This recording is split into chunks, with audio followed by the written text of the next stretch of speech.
executives and an occasional basketball coach. And the idea for this is really to branch out of our Senior Associate Dean Richard Coughlan. He's the Senior Associate Dean of the Robbins School. He is the Director of the Richard S. Reynolds Graduate School of Business, and he runs our MBA program and our executive education programs, and he's a professor of management, many roles. And his interview subject this morning also has many roles because he's chairman of the board, CEO, and president of the Brinks Company. We did get some news this week that he will be stepping down soon, and I'm sure that'll be addressed in the interview. We're happy about that. He may have some more time for us. He's been a terrific supporter of the Robbins School. He's been on our Executive Advisory Council since 2007. He mentors our students. He's participated in our MBA opening residency. And most important to us, he's actually hired some of our students. So we're delighted for all the support and help that he's given to us. So with that, let the interview begin. And I will apologize. I'll be running out a few minutes early because I'm teaching a class. And that's the one thing that we never miss at the Robbins School. So please.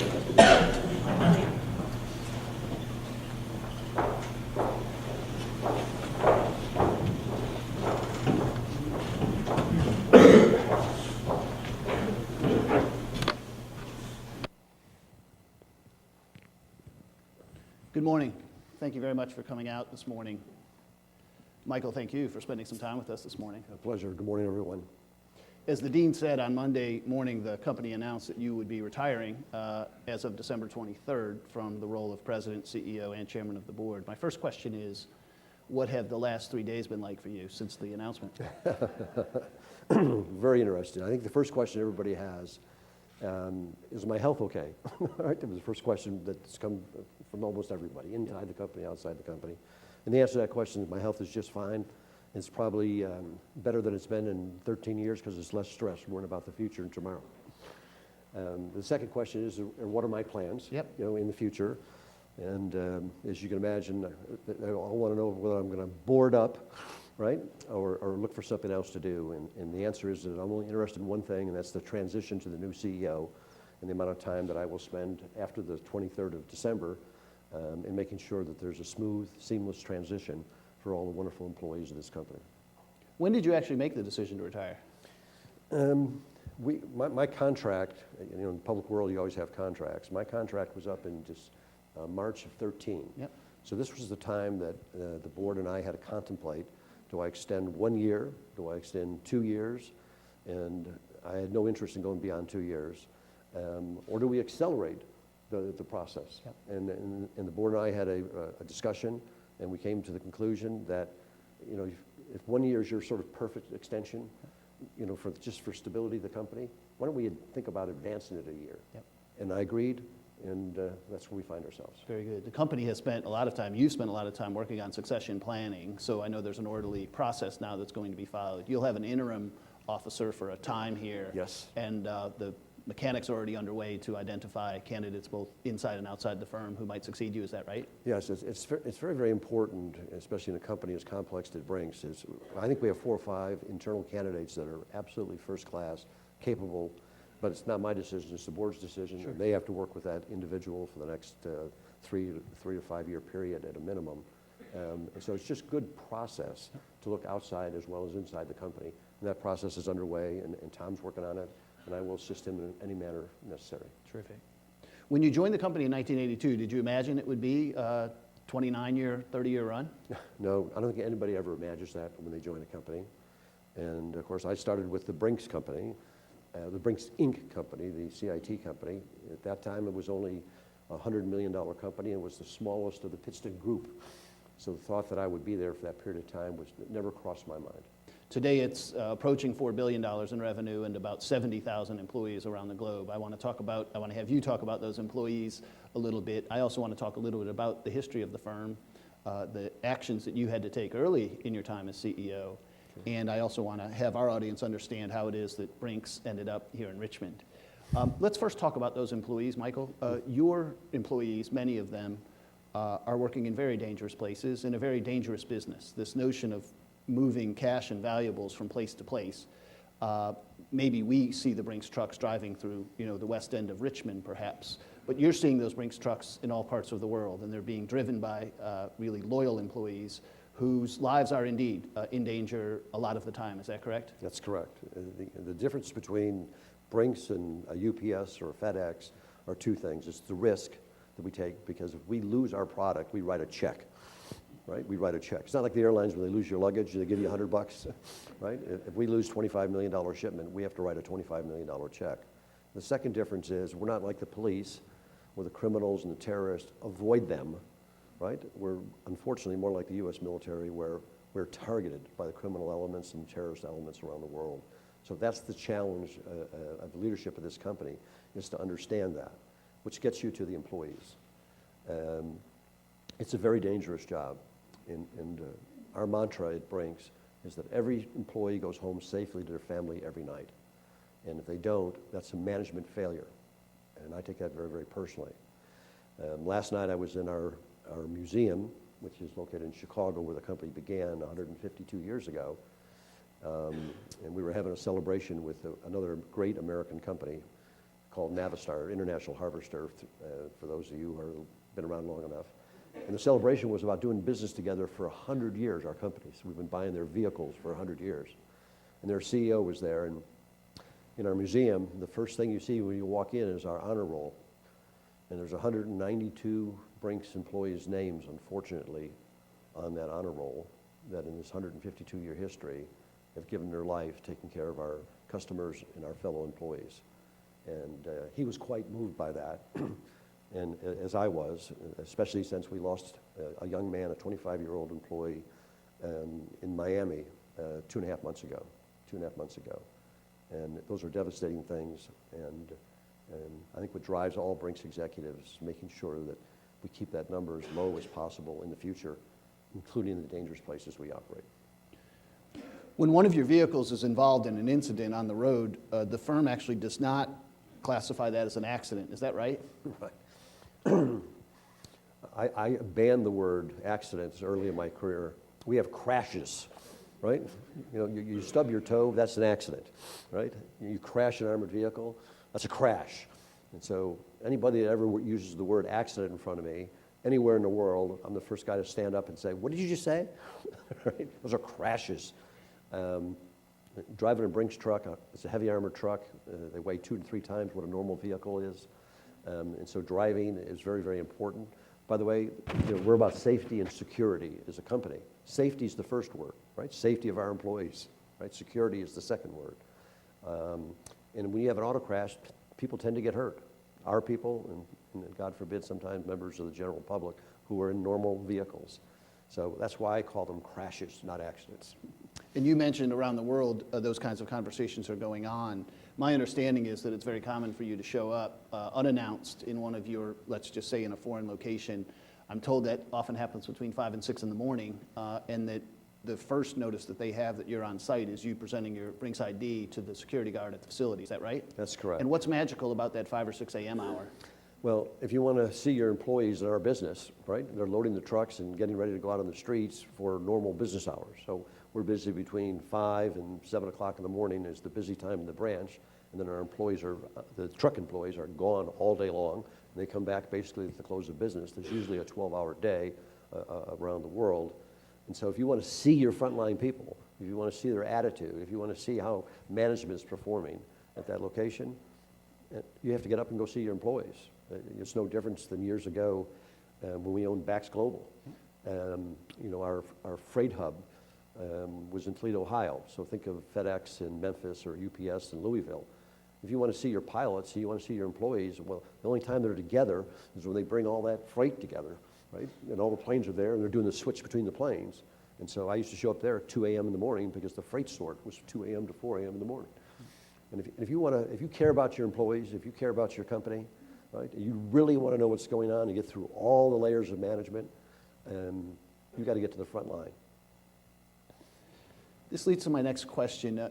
If I wanted to really get to know the firm, especially where the firm's headed in the future, and I had a week to do that, and perhaps you would be my guide for that week, where would we go? What would we see? What would you want me to get a sense of, especially in terms of the future of Brinks? Well, first of all, everybody thinks of Brinks, they think of these trucks, these advertising wallboards, and that's probably 40% of our business. We're the largest movers of diamonds, jewelry, gold, platinum. We're the largest stores and maintenance of those types of items. So I would probably take you to London, which is still the gold center of the world. That's where the gold price is set every day. It's the historic gold center of the world. And we run a series of vaults that store a substantial amount of money, always up to our insurance limits. We have the highest insurance limits in the world, as you can imagine. And introduce you to Lloyd's of London, which is absolutely vital for a relationship for our firm. I think from there, we'd start going to the developing world. I think the next place would be to go to Turkey, a large nation, large population, young population, growing, open society. We were making a big bet by expanding on a national basis. Then to Russia, very, very challenging environment. We've gone through the transitions, much different than the Chinese have from a communist society. A lot of corruption issues still to worry about. We've been doing business there for 25 years through subcontractors. And then we bought our subcontractor because we've known them for 25 years. We felt comfortable. We insisted on a majority, so it's our ethics and our business standards. And then I would continue east into Hong Kong and China, developing markets. And then the last trip, of course, would be down to Latin America, which is one of our fastest growing areas, most dynamic areas. And then I would pull back and say, we've been in these traditional businesses. What's going to happen to cash in 10 years? What's going to happen to cash in 15 years? And so we've made huge bets on, I call adjacent businesses. Yep. Adjacent businesses being running the back offices, running the ATM networks for the banks, processing the bank's checks, credit cards. I call it our back office business. So if mobile payments is the major way of doing these things, who's going to run those back office opportunities? We've had a financial crisis in the United States and Western Europe. We're still in it. And it's my judgment those banks are going to be nationalized or broken up all over the United States and all over Western Europe. And smaller unit banks are coming back. The other forces in our country, the American people, are voting with their feet, and they're leaving some of these, I call tier one banks, and going to smaller banks. We can invest in the back office software and infrastructure and compliance. More regulations being put on top of that industry. We can keep up with that to help the smaller institutions, the tier 2 banks, the tier 3 banks, the savings and loans, right, as future of our business. Yep. And so I am, quote, hedging our bets in our strategic plan to 2015 to accomplish that. More importantly, I'm making the acquisitions. I'm buying the companies around the world to enable us to have a new capability to use with our geographic footprint, our global management expertise, and of course our brand name. You're not going to be the only one competing in that space, but if you're going to win some of that business, it's probably going to be the case that it's because folks trust you, that you've established a relationship, and the notion of handling cash translates into handling cash, not out in the public through trucks, but in the back office. Is that right? Is that right? The bet that you're hoping you'll win business based on that? We have new competitors in that space. Yep. So, for instance, we just won a contract in Colombia, and I wasn't bidding against our traditional cash competitors. I was just participating against some of the consulting firms, Tata as an example, okay? But Tata is not that well known in the banking industry. The banking industry has known us for in Colombia, it was 26 years. And so we won the contract. We were up against people like Fiserv. Those weren't the people we typically competed with. So we have to learn how to compete in that space. And there's a learning curve at a company. You just don't decide to take your business and just jump into a new basket somewhere. You've got to build internal expertise. So we're not taking our armored car people and trying to teach them to be business back office solutions people. We're buying companies who have that skill, adding that skill set to ours. Now, I'll tell you what's exciting about that business. If it's a back office business, the typical contract length is 5, 7, or 10-year contract. In our traditional business, it's typically a 1 or 3-year contract. So it becomes stickier business for us, right? And so if we combine those businesses together, right, the customer base becomes stickier for the long term for our industry. That's very exciting. So I want to circle back to the start of your time as a CEO, because at the moment we're talking about adding businesses. Early on in your career, there was a lot of reorganization and eventually some divestiture of businesses. So what was the company when you became CEO? What were the units of the company at the time? It was a very diverse company. When I became CEO of the Pittston Company, yep. I believe it was in February of '98. I was living up in Darien, Connecticut. I was running the Brinks Company and Brinks Home Security, yep. Those two divisions. and when I was asked to become head of the Pittston Company, we were 3 tracking stocks trading on the New York Stock Exchange. One company, one board of directors, one legal entity, but 3 separate tracking stocks.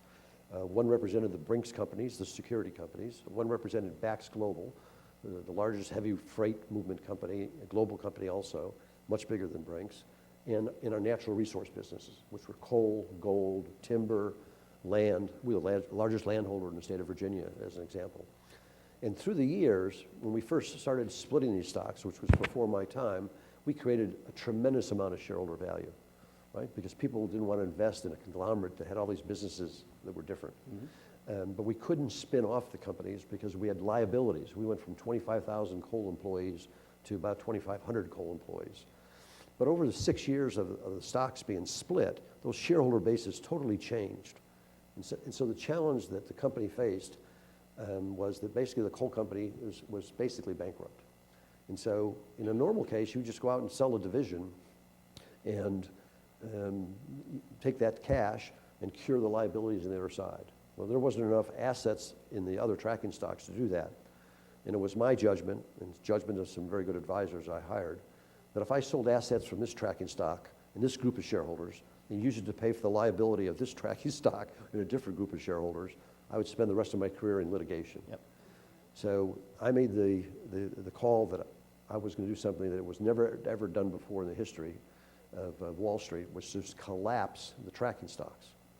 So if you can imagine going to the board of directors who were there because they wanted to be on a company that was a coal company and tell them I'm going to collapse the stock and sell the natural resource business.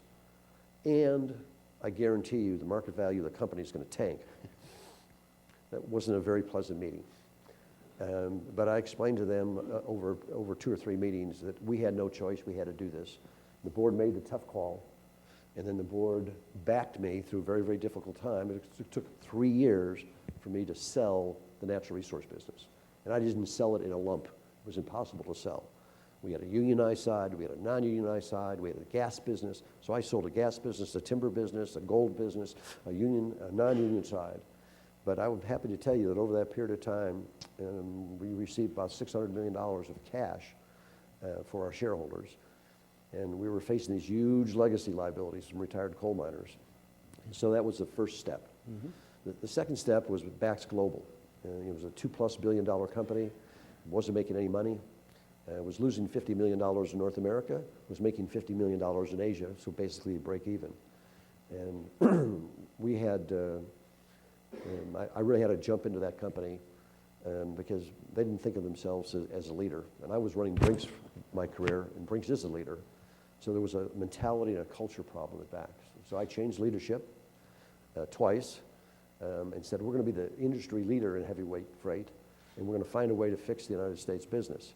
And the first thing I did is I went in and I fired our 2 largest customers, Ford and GM, because 60-70% of the freight we were hauling every night was for Ford and GM, and we were losing $50 million. So that didn't make any sense.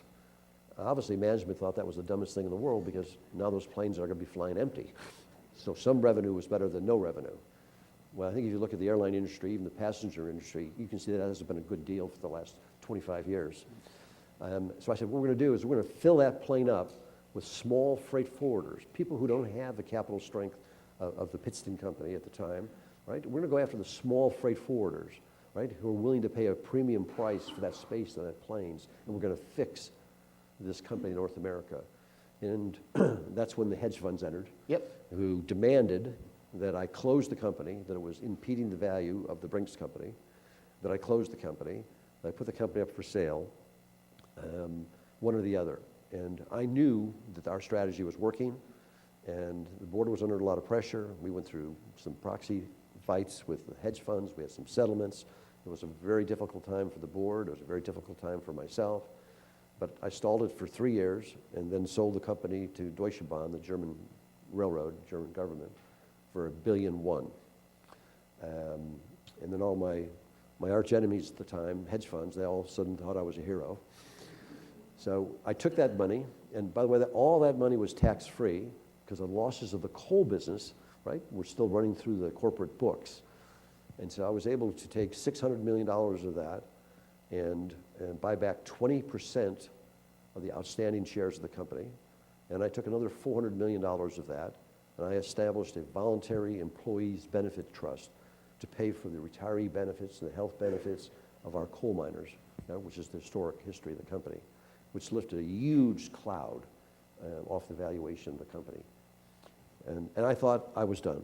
We had a pure play security company, Brinks and Brinks Home Security, but the hedge funds still weren't satisfied. Some new ones came in, and they say, you're running a B2B business, which is the Brinks business, and you're running a B2C business, which is Brinks Home Security, and we think they should be separate businesses, and we think you're undervalued, and battle continued for another couple of years, and eventually the board made the decision to spin off Home Security to the shareholders, which was done in October of 2008.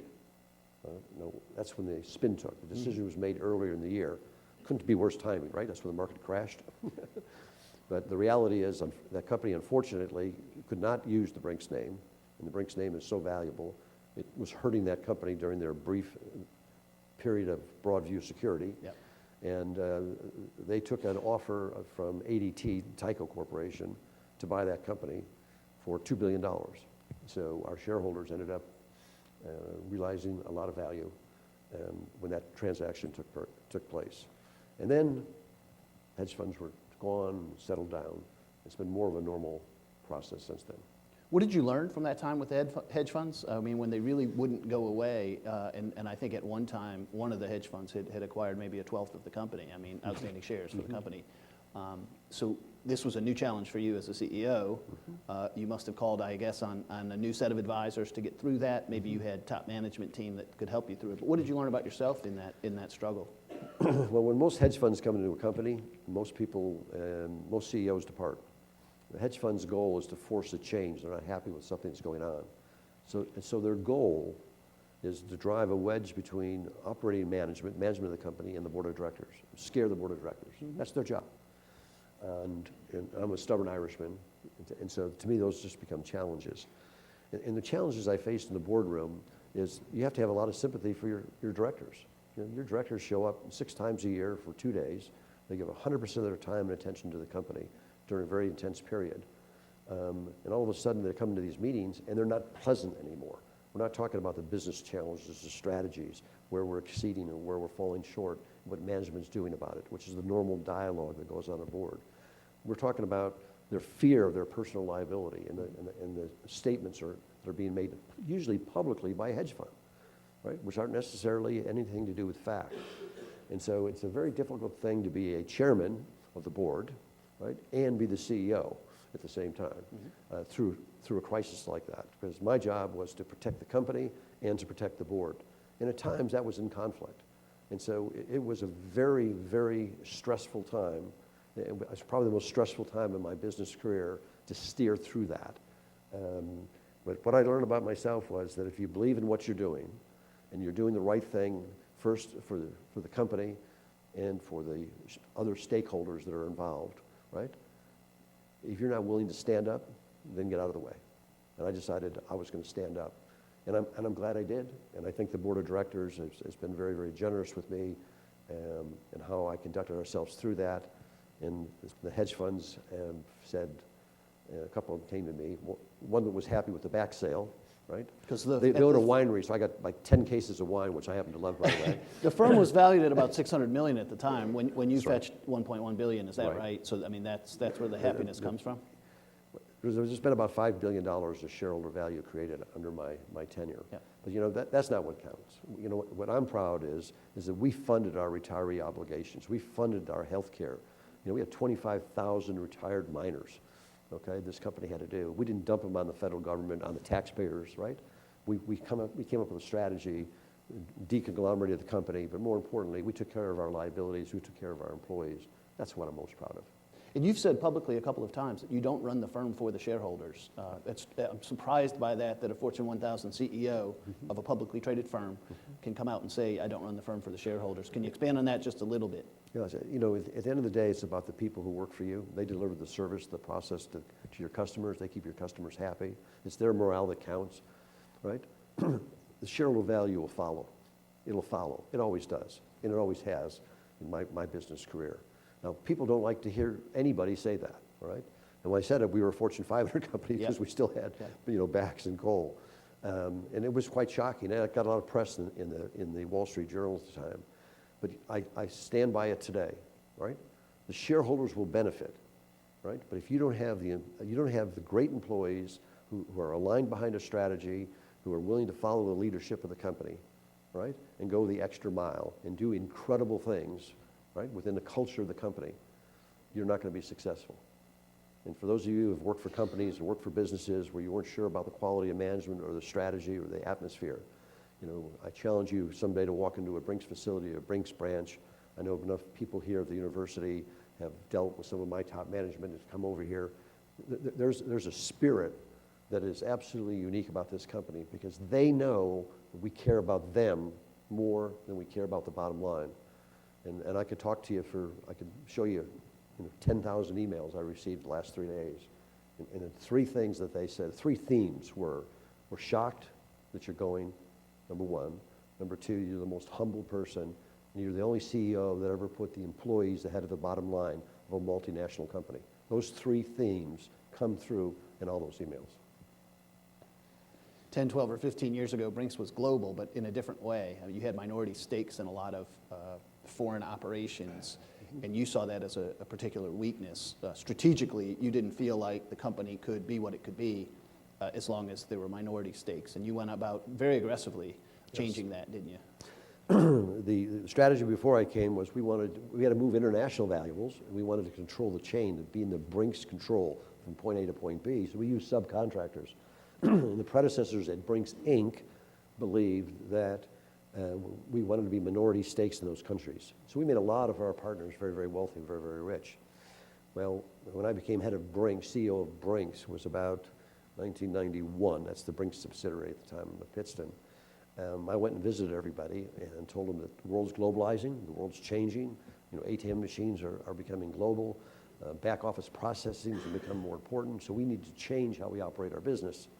And many of these people were great partners for 20, 30, and 40 years. And they basically said things to me like, no, we don't want to do that. We're happy with where things are.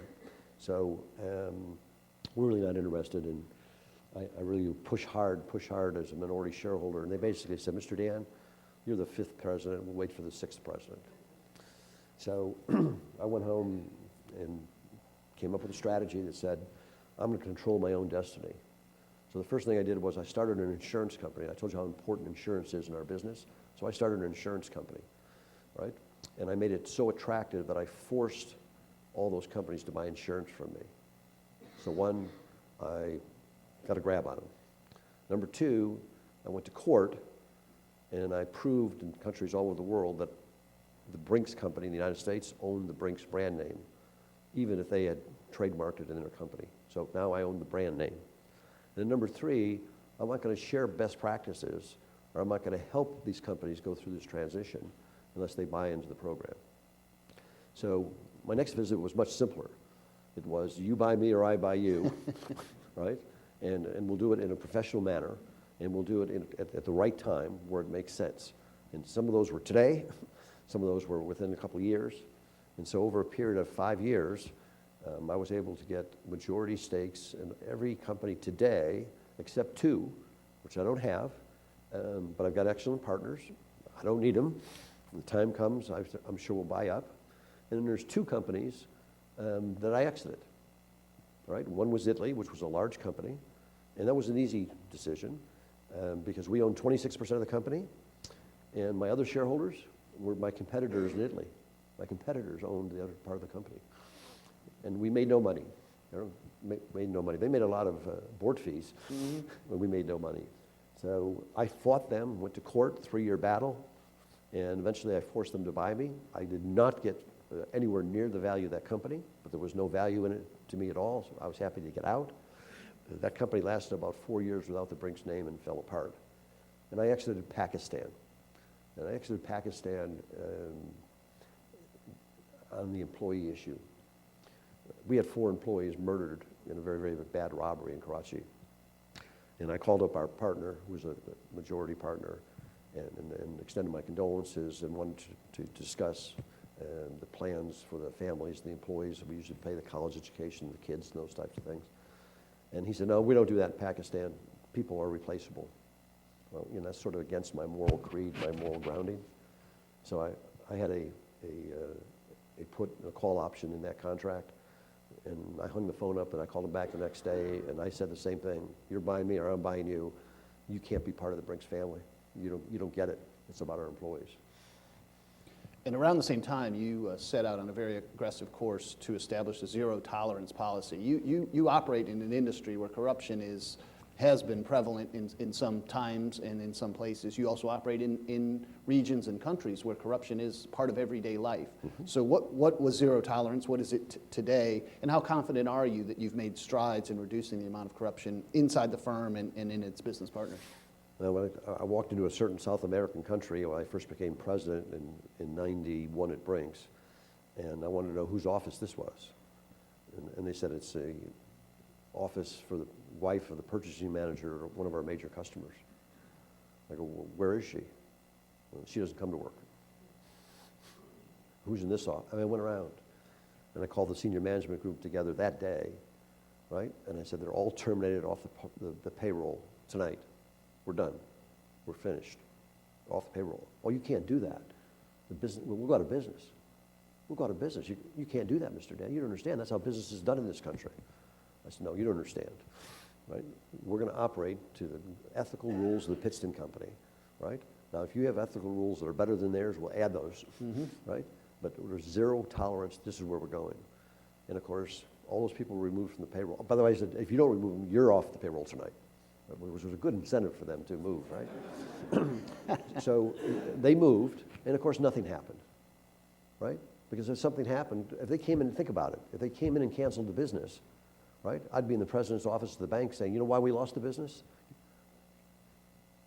There was this corruption going on, and I refused to allow this corruption to go on. So I knew we weren't going to lose the business.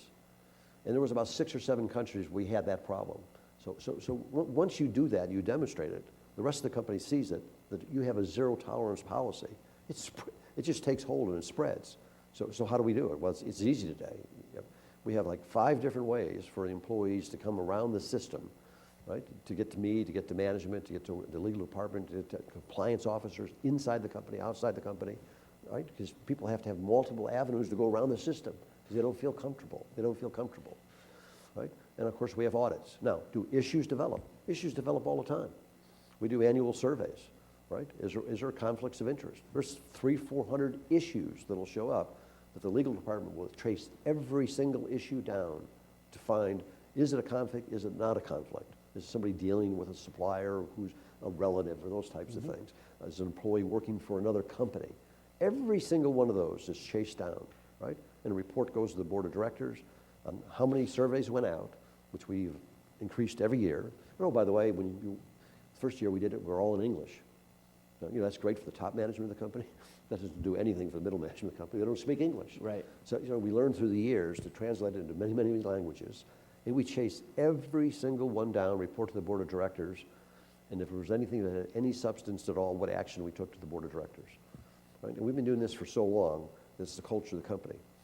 We haul people's money. People give us their money. There's a different level of trust. Those of you in the financial industry know you're held to a higher standard in the financial industry than you are in most businesses. Well, I want you to give me your money so there can be no doubt about the level of trust and the ethics of the company. And actually, it's an easy philosophy because if we violate that, we're going to hurt that brand name. So it has to be zero tolerance.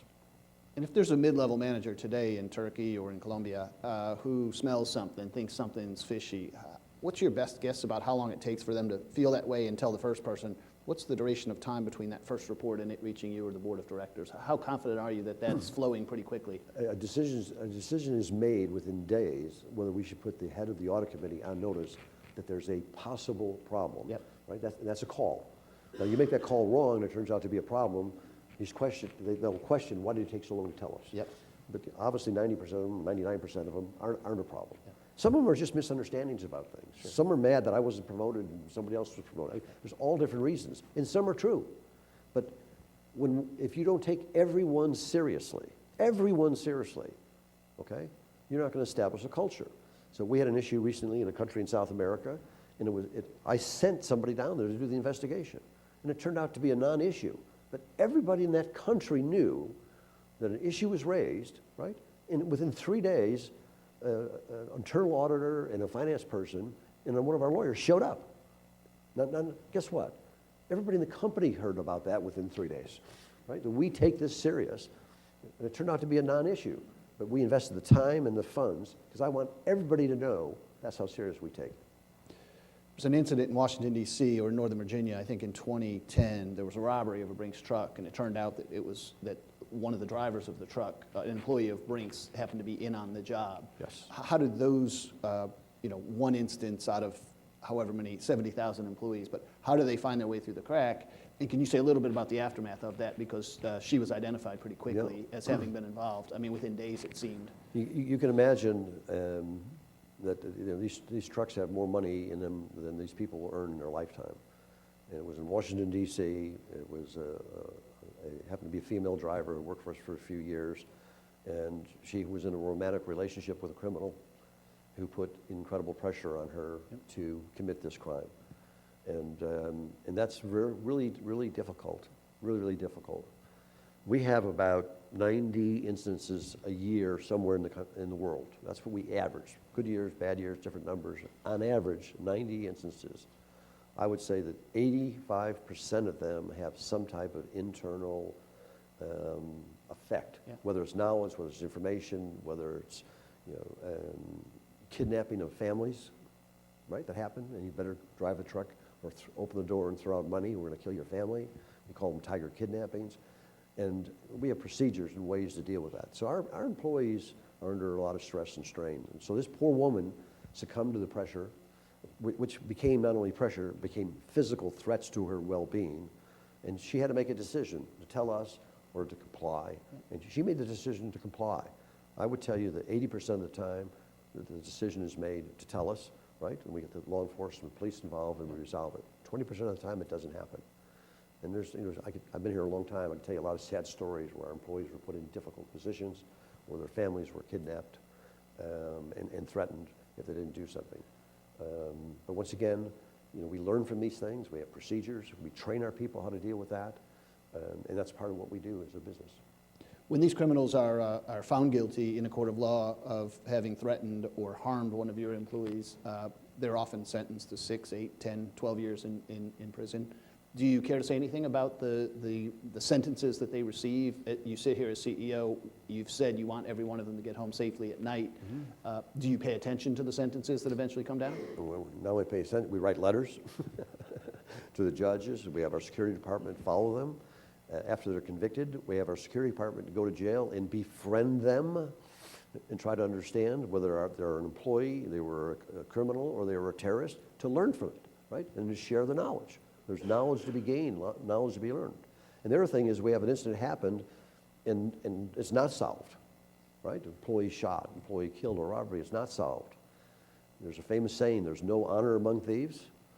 So, a year later, I had this internal alarm clock in my head. It said, it's been a year since this happened. Let's put another ad in the paper, $50,000, $100,000 reward for information leading to the arrest of these individuals. 2 years later, 3 years later, eventually, right? Somebody's going to come forward, and we're going to get the person. We're going to get the person, because there's no honor among thieves. There's a falling out. They did 5 other instances, 5 other robberies. One of them felt they got the short end of the stick, and they come for the money. Because anybody hurts a Brinks employee, I don't sleep till we get them. I don't sleep till we get them. Seriously, it's on my mind constantly. I want to switch gears a little bit and talk a little more about the global nature of your business. You're in more than 60 countries now. It's my understanding, you told me a few years ago, that you gather those country managers together, I think every other year. Mm-hmm.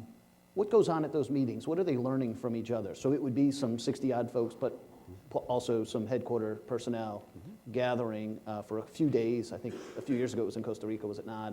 And so you've rotated this around the world. What's that conversation like when these 60-odd folks are coming together? What do they learn from each other today? Well, it's a biannual meeting, and of course we give a company update on where we are in our strategic plan for 5 years.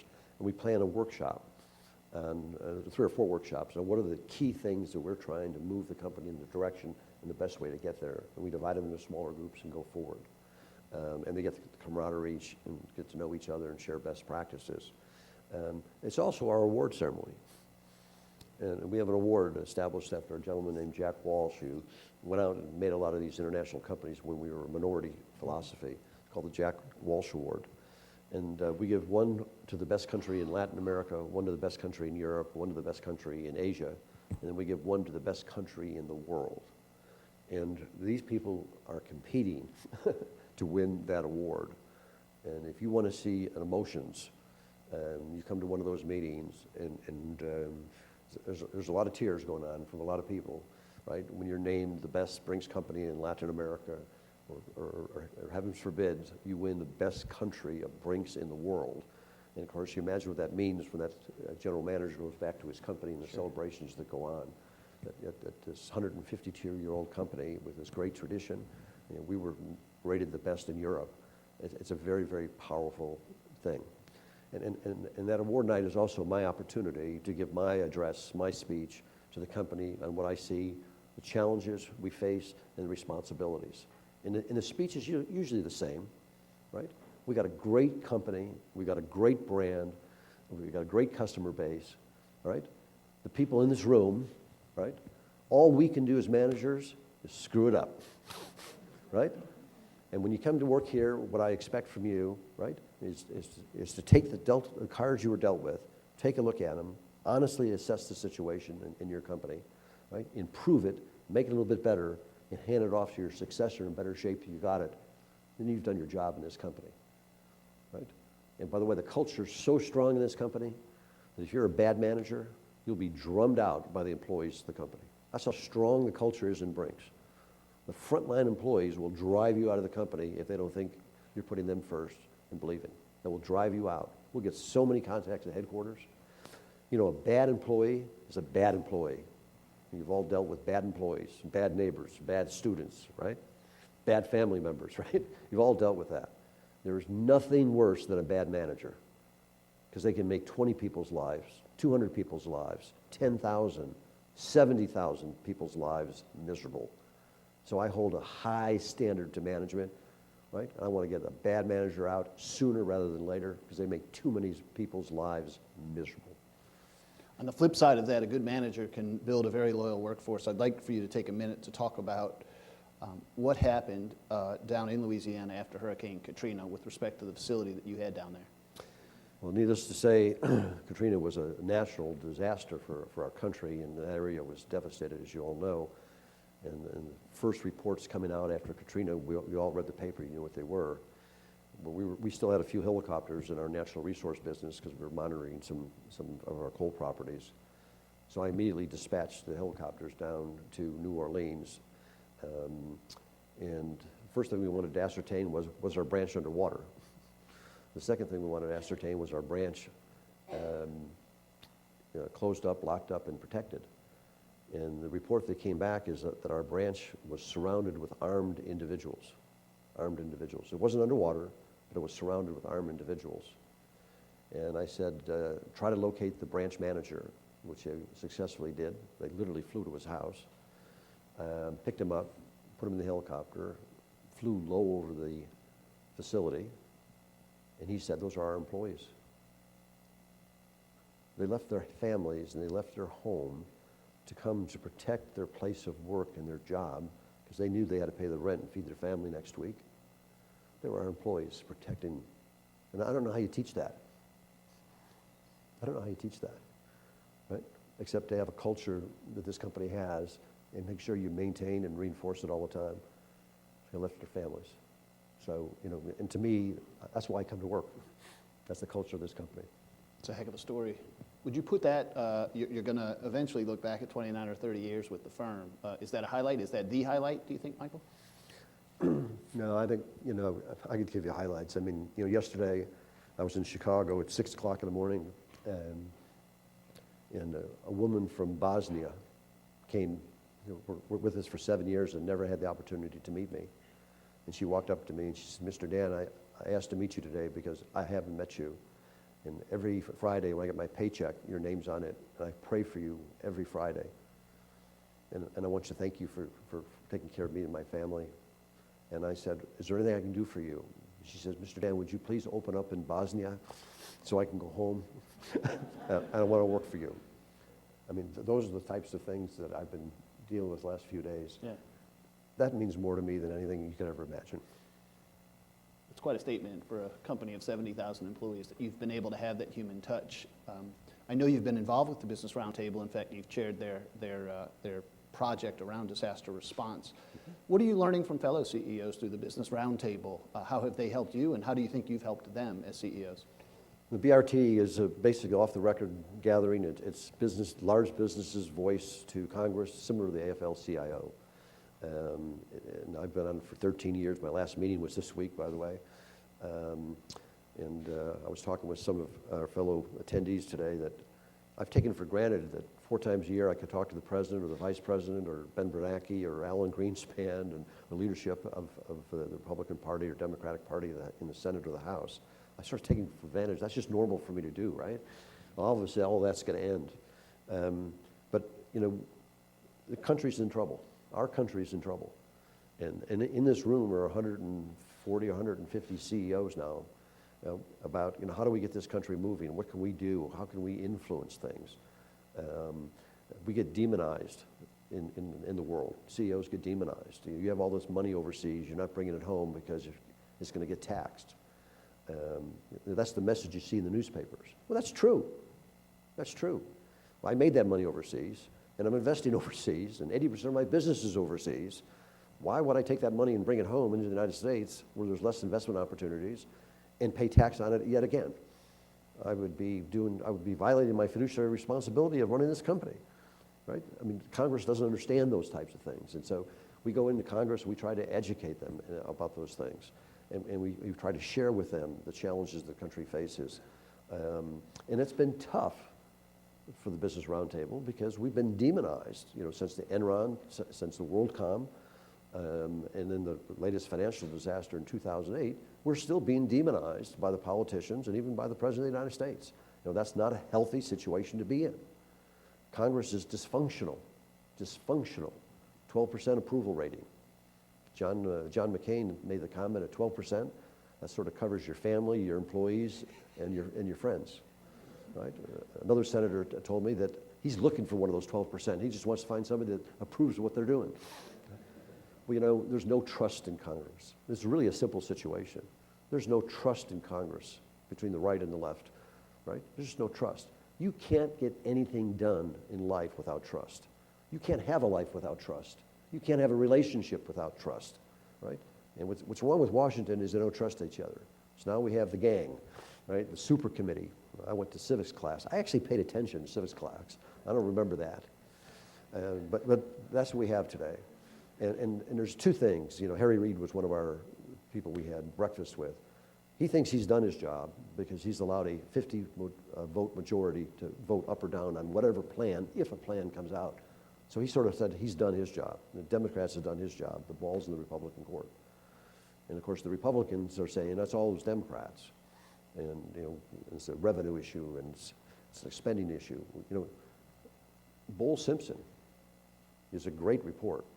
And if you didn't read the Bowles-Simpson report, I'm going to chastise you for not being a good American. Because that's a great report. It's 67 pages long. It was put together by right, left, Democrats, Republicans, labor leaders, social leaders, NGOs. It was put together. It was passed by 60-some-odd%. President Obama said if there was 75%, he would adopt it. Well, guess what? 61%.